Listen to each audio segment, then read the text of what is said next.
Hello, thank you so much for joining me here today. I really appreciate your time. I just have a few questions for you. Are you ready? I'm ready. Amazing. Can you give us some details and explanation about why you decided to go solar?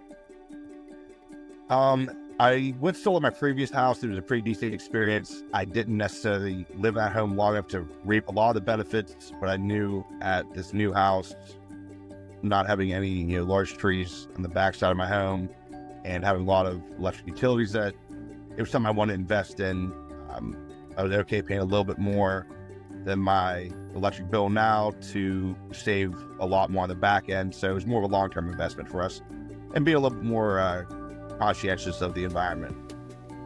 Amazing. And what is some advice you would give to anyone new to going solar? I would definitely look at all the different options. There's a lot of companies out there. A lot of them have, the same pitch line and the same, framework. But there are certain things that will stand out from one company to the next, such as either customer service, their reviews and ratings from previous customers, the type of products they use, the warranties.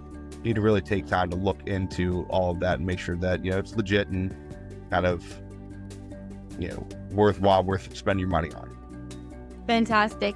And were you the first in your area to go solar, or what inspired you to go solar? Was it from a friend, a neighbor? Honestly, this is a newer neighborhood for us. We've only been here like a year. I know there is one other company in our, household in our neighborhood that has it, but they just got installed after I even signed with you guys. So yeah, I guess I would have been like the first one in my area that I'm aware of. I teach it in my class. It's one of my my 7th grade classes called Magical Electrons. We talk about renewable, non-renewable energy. And because of that, I've just been more curious about it, looking into it, and decided that was a good move for my family to make. That's fantastic. Amazing. Well, thank you so much for your time today and answering these questions for us. We definitely appreciate it. Not a problem.